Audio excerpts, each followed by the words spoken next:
Hello students. In this video, I'll be talking about the lab program 6 in the data structure lab. The subject code is BCSL 305. So the problem statement is develop a menu driven program in C for the following operations in a circular queue of characters. And this is an array implementation of the queue. And the maximum size is specified using a variable called as max. The operations that need to be carried out are insert an element onto the circular queue, delete an element, demonstrate the concept of overflow and underflow, and display the status. That means the contents, and also show where the starting point is and where the ending point is. And then exit your code. Okay, you have to insert, delete, display, show the concept of overflow, underflow, and then exit. So first what we will be doing is we will have our main program. Okay, so look at the header files. There are two header files, standard IO and standard library.h. You know why the two header files are used, right? So the first header file is used for the functions such as printf and scanf. And the second one is used for functions such as exit or return. All these functions will come under the header file standard library.h. And in the program itself, the statement itself, they've told that the maximum size is denoted by a variable called as max. And I have given the value as 10, specifying that the maximum size of a queue, that means you can store up to 10 elements. So what we can do is when we do the declaration, instead of writing 10, I can just write max. Okay, and because it is a queue looks like this, something like this. So queue is going to look like this. The indexes are mentioned somewhat like this. And if I insert the elements, so the first inserted element, that position is from where the uh, queue would be deleting the elements. So deleting the elements happen from the end called as front. And wherever you have last inserted the element, so wherever the insertion is getting done, that is called as rear. So remember, front means where the deletion is happening, and rear means the end from where the insertion is happening. Okay, so what happens is initially we don't have any elements, so I have specified the initial conditions like this. So I have given the value of rear as -1 and front is equal to 0. That means currently there are no elements in your queue. When you insert the elements, of course, rear would increase because that is the end from where the elements are getting inserted. Okay, and void main, our main program. So for the choice, I have given the variable called as ch, and there are three functions here, one for the insert, one for the delete, and the other one for display. Okay, and how do we implement that? We implement that the choices I have given is through the switch case. So I will tell the user that 1 means insert, 2 means delete, and 3 means display. And when there is a value, so you will be asked for the choice. And based on the choice you have entered, if it is 1, then it would come to insert function. The control would go to the insert function. And if it is 2, it would go to the delete function. 3 means display. 4 means exit. And if it is any other thing other than 1, 2, 3, 4, the option would be default. So it would print saying you have input the invalid option. Okay. So this is how it goes. These are called as the function. These are the functions. These are the prototype of the functions. And here we are doing the function call. Insert, over here delete, then display, exit, and not exit, sorry, insert, delete, and display. First, we'll do the insert option. See here, it is a circular queue. So wherever there is no exact place for front and end, wherever the end ends, wherever the rear is there, next to that you can have the front. It's like a circle. Okay, so several different options are there that you have to consider while you're inserting the element. In this code, we will look at all those options. See here, function name is insert, and I have taken one variable called as x. Okay. For x, why is this x used? Whatever element that I'm going to insert, that element to be inserted is denoted by a variable called as x. Okay. Now to check the overflow, see, when I want to insert the element into a queue, I have to make sure that the queue is not full. If the queue is full, I cannot insert any element. So first thing, before I insert an element, I have to check whether the queue is full. This particular condition of checking whether the queue is full is called as a queue overflow. Okay, so how do you check? See, there are two conditions. Front is equal to 0 and rear is equal to max minus 1. The other condition is front is greater than 0 and rear is front minus 1. We'll look at each of these conditions with the example. See, first one is front is equal to 0 and rear is equal to max minus 1.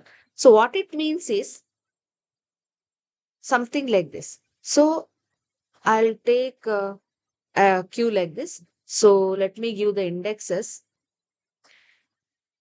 Okay, some elements.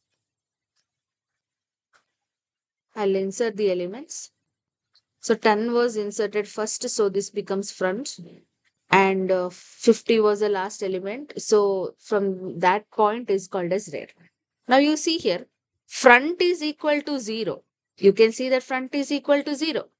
Whereas rear is at the last position. So it is equal to max minus 1. Whatever max size you have, minus 1, because the index starts at 0. So when you're comparing, you have to do minus 1. Okay. So this would be like max is 5 here because there are 5 elements, minus 1, which is 4. So 4 is rare. So 4 is equal to 4. So we can say that particularly in this particular situation, the queue is full. So here the queue is full. That is, when front is equal to 0 and rear is equal to max minus 1, the queue is full. There is an overflow. And the other condition, let me show you the other condition, something like this. So 0, 1, 2, 3 and 4. Elements, I'll take it as 1, 2, 3, 4, 5. So let's say front is somewhere over here, some value greater than 0. Okay. And your rear is one place lesser than your front. So rear is over here. In this particular situation also, if you see, the queue is full. Wherever front is there, okay, if the rear is one place behind it, then also you can say that the queue is full. So these two conditions have to be checked. One is if your front is 0 and rear is equal to max minus 1. The other condition is front is greater than 0 and rear is equal to front minus 1. If these two conditions are true, then the queue is full or overflow. Now, if it is not full, then what you have to do? You have to ask the user for the element to be inserted. So I have asked the user for the element to be inserted. Okay, it's over here. Then certain other conditions. See here. If this condition, see, there might be a condition in a queue which looks something like this. Okay. So let's say 10, 20, or 1 minute. We have talked about different conditions here. So we have to check for those different conditions also, right? We have to write the code for it. So let me write the code. So something like this, 20, 30, 40. And it's not 20, 30. These are the indexes, right? So let me give simple numbers 0, 1, 2, 3, and 4. Let me give rare, the recently inserted element is 40, for example. Okay. So here there is only one element. So that is why this only would be the front. And this itself is rare. Okay. Now what happens? See here. In this particular case, front is greater than 0 because front is having the position of value of 4 and rear is max minus 1. Correct? Rear is max minus 1. To check if the queue is full, one condition is max minus 1. So you see that because of this condition, rare is equal to max minus 1, we can ideally say that the queue is full. But if you look at the actual contents in the queue, you see that the position 0, 1, 2, not position, sorry, the index 0, 1, 2, 3, they're not having any elements in it. So what to do in this particular case? So when you have front, which is greater than 0, and if you have rare, which is max minus 1, then what you can do is, you know that rare is the end from where the elements have to be inserted. So immediately you set the rare to 0. It is max minus 1. If you look at this, because it is a circular queue, after fourth position, 0 position should be used. Okay. So what you do is, when you have rare is equal to max minus 1, you set the rare equal to 0. Okay, so that is what we have done here. Can you see? If rare is equal to max minus 1 and front is having, so front is somewhere in the middle or any position other than 0, then immediately you set the rare to 0 and in that position you insert the element. Are you able to understand? Okay, so this is the first condition that we have. If not this one, then what to do? Let's say this position, this particular condition here. That is, what do you understand this condition? We have already seen this condition. This might be familiar. It is over here. See, initially when I wrote the main program, I had told you that the queue is initially empty. Now, if the queue is initially empty, that means you have to insert the element in the first position, right? That means at the 0th index. So that is what we are doing. If the front is equal to 0 and rare is equal to minus 1, that means your queue is empty.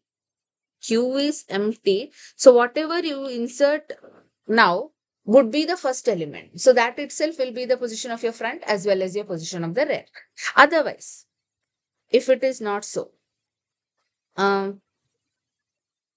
this particular one, okay. So let's say that these are the indexes 0, 1, 2, 3, 4 and 5. And let's say front is somewhere over here. And rear is over here. Okay, front is over here and rear is over here.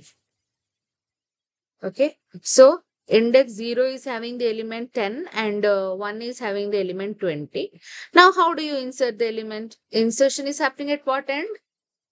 Insertion is happening at the rear end. So here, now the rear is at position 1, index 1. So you increase the rear by 1. So the control would come to the index 2 and there you insert the element. So that is what is happening. Okay, so how does this particular code work? First you have to check if the queue is full. So that is done using these two conditions. If front is equal to 0 and rear is equal to max minus 1, or front is somewhere in the middle and rear is just behind it. So that is the condition of queue overflow. Otherwise, you ask the user for the element to be inserted, and if the if the rear is at the last position and some positions before that is empty, so what you do is immediately set the rear to 0. When it is max minus 1, set the rear to 0 and you insert the element. Okay, else if it is completely empty, that is this condition, if it is completely empty, then what you do, you insert the element at the 0th position itself. So here, okay, so initially it is minus 1. Now I will increase it. So it will become 0. And then you insert the element at that position, the index. And if it is something like this, that is your normal queue. So you have some elements and some positions are free. So directly increase the rear by 1 and you insert the element. So these are the conditions you have to keep in mind when you do the insert option. Now we will look at the delete option. Delete option means you are deleting an element from the queue, and deletion is always happening from an end called as front. So something like this.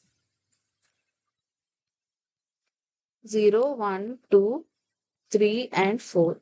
Let the element be 1, 2, 3, 4 and 5. So this was the first insert element. So front would be here and rear is here because that is the position where the last element was inserted. So here front is at 0. So first element to be deleted is 1, then 2, 3, 4 and 5. So if you see, front has to go from 0 to 1. 0 to 1. Are you able to see? It is from 0 to 1. So the condition is front plus plus.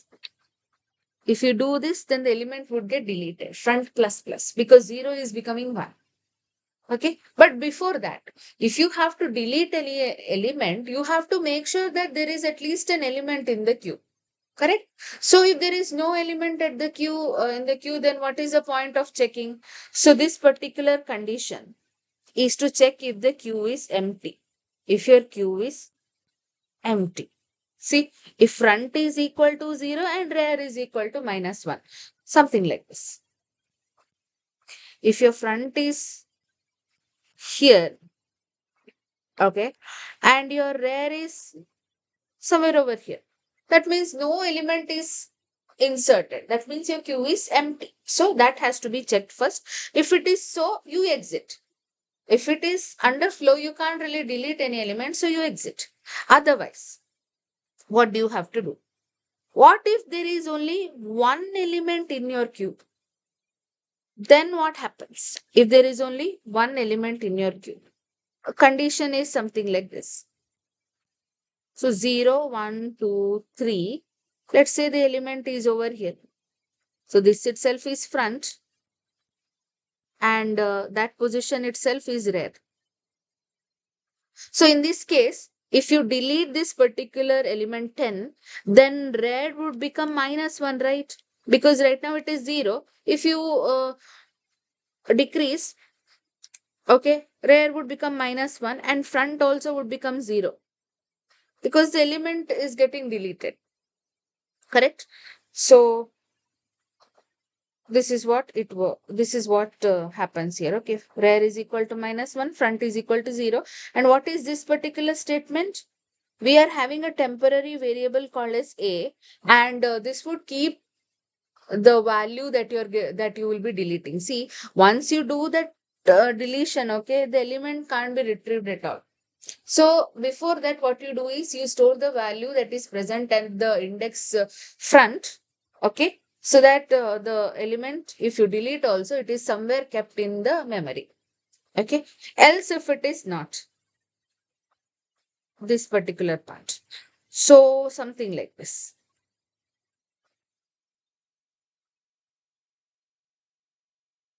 So 0, 1, 2, 3 and 4.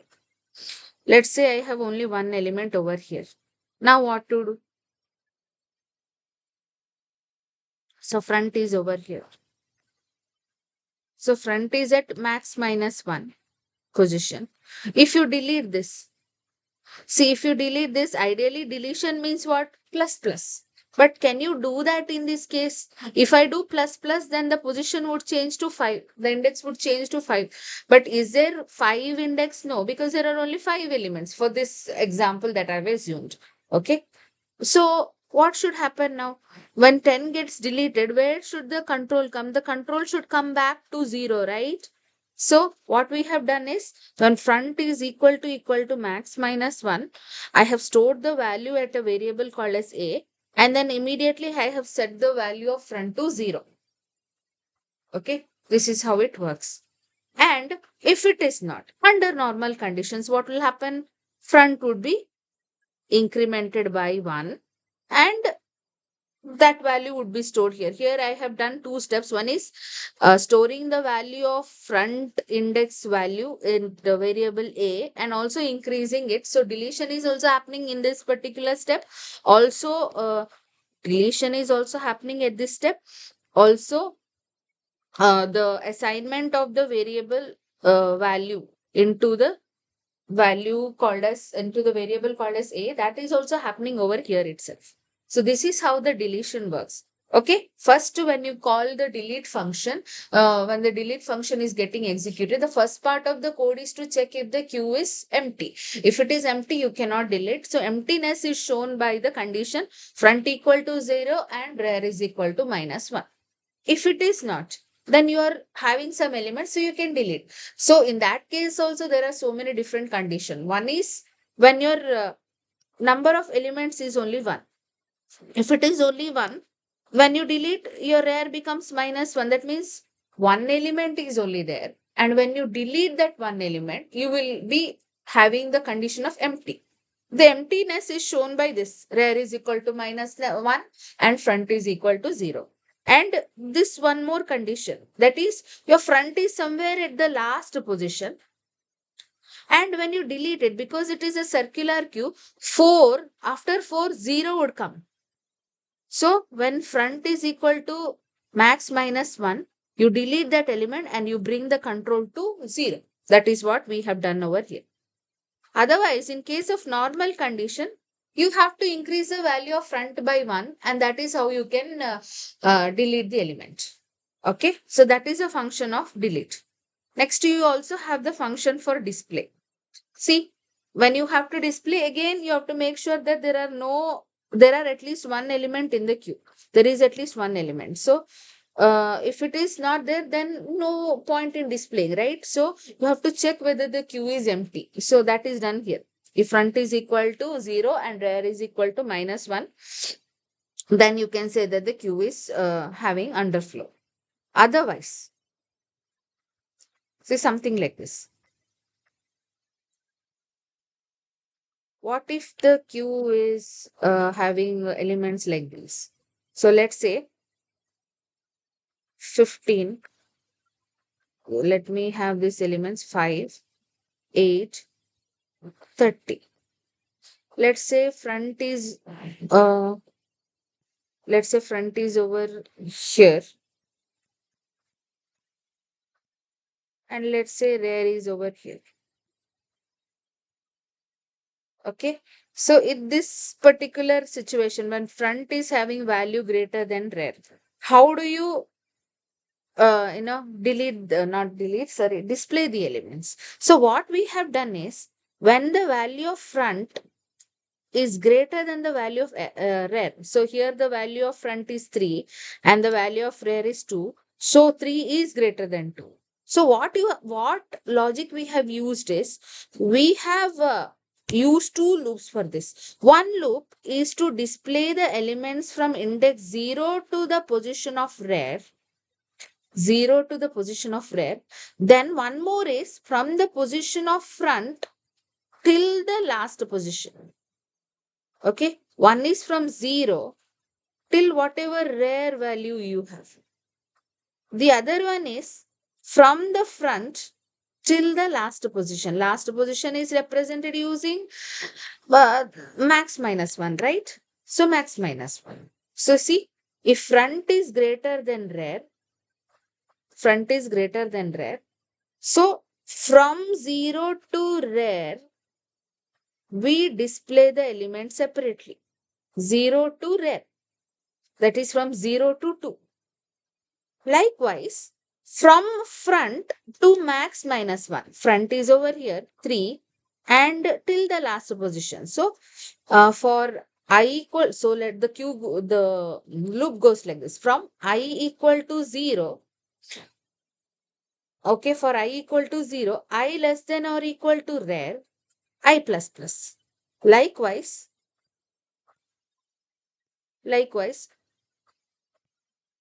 for j equal to front to j equal to max -1, j plus plus.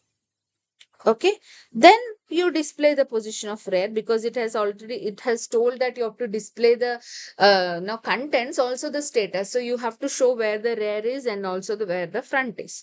So this is done using this. So when the front is greater than rear, you are using two loops. One is from 0 to rear, the other one is from front to max -1. Likewise, if it is a normal queue, something like this. Okay, 0, 1, 2, 3, 4. Elements are 2, 3, 4, 5, 6. So first element is here. So that would be the position of front, and this is rear. Okay, so how now you can delete this? Here front is not greater than rear. Okay, it is lesser than rear. So that means it's a normal queue. So what you can do? you can display the elements something like this. For I is equal to, for I is equal to front, I less than or equal to rare, I plus plus, you print the value. You print the value and then you display the position of rare and also the position of front. Okay. This is how the display function works. First, you have to check if the queue is empty, underflow.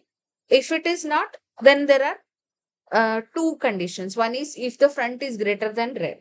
If the front is greater than rare, you use two loops. Otherwise, just use a normal condition, that is from front to rare, you display the elements. Also, don't forget to display the positions of your front and rare. Okay, so this is the concept of the sixth lab program. Okay, so we have written a C program to implement the concept of circular queue, and we have shown separate functions for insert, delete and display, and there is also exit. Okay, I hope you have understood. Thank you so much.